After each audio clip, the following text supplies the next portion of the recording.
Paul Mauro, retired NYPD inspector, attorney, and Fox News contributor. In fact, you worked in the DA's office as an attorney. And with me now, Paul, Hunter Biden got so much protection to hide a key piece of evidence. We'll get into the laptop in just a moment. But that turned out to be a lot. I want to read a line out of the Telegraph, a headline. They interviewed, or per her testimony, Zoe Keston, a stripper who was on stand, his ex-girlfriend. Hunter Biden smoked crack every 20 minutes in a hotel binge. That was some of the witness testimony. They basically have to prove there was a time when he wasn't doing drugs. How do they prove that? Pretty difficult. And so I think, as a lot of the commentary has gone on the network here, the defense strategy, I think, is twofold. First of all, as we've all heard, jury nullification, which is essentially elicit enough sympathy for the jury, from the jury, to say, you know what, irrespective of the facts, we are not going to go for a conviction on Hunter Biden, even if it's not a unanimous acquittal. A hung jury is really all they need. And so they're banking on that one person to say, irrespective of the evidence, I'm not going to go there. But as you and I were talking about, what I then question, and I haven't heard this elsewhere, is why the prosecution didn't ask for an anonymous jury. Because in this case, if that's going, you know that this case is going to be held in Biden country. You know that there is the possibility of some, subtle coercion outside of the purview You're of the being jury. kind.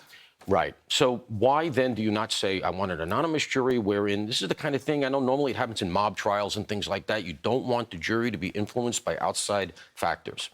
Let me just say this. You said the defense is going to go for jurors' sympathy.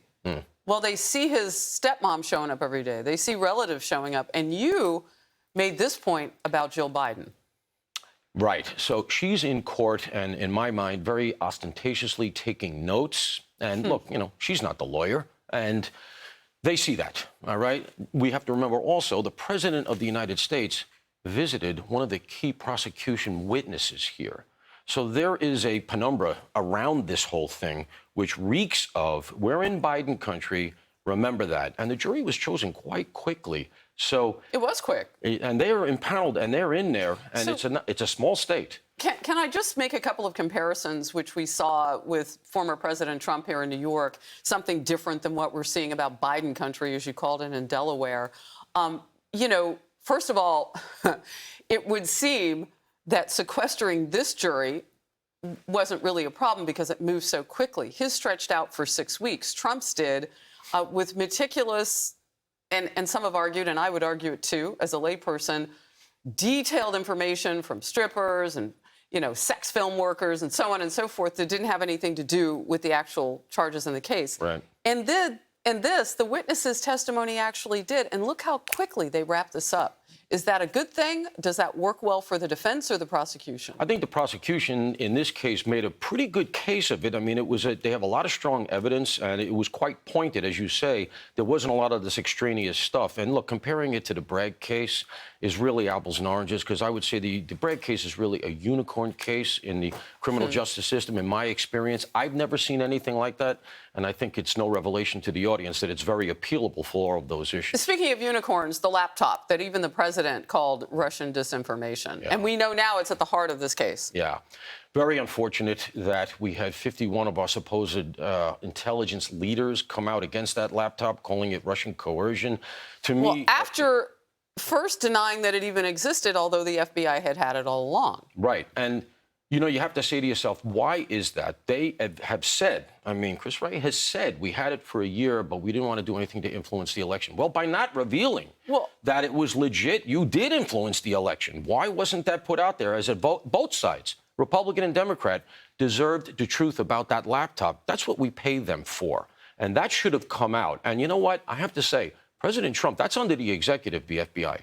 President Trump at the time, who was in the midst of an election, should have said, Christopher Wray, you work for me.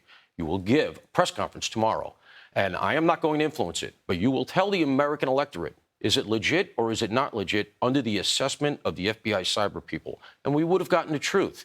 I don't understand why that wasn't done, and it could have been. Well, my mom always used to say, God rest her soul, daylight.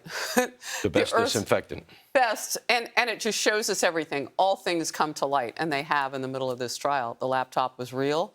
It was his. and the information, in fact, was not Russian disinformation. Right. Paul Mauro, thank you. Hey everyone, I'm Emily Campagno. Catch me and my co-hosts Harris Faulkner and Kaylee McEnany on Outnumbered every weekday at 12 p.m. Eastern, or set your DVR. Also, don't forget to subscribe to the Fox News YouTube page for daily highlights.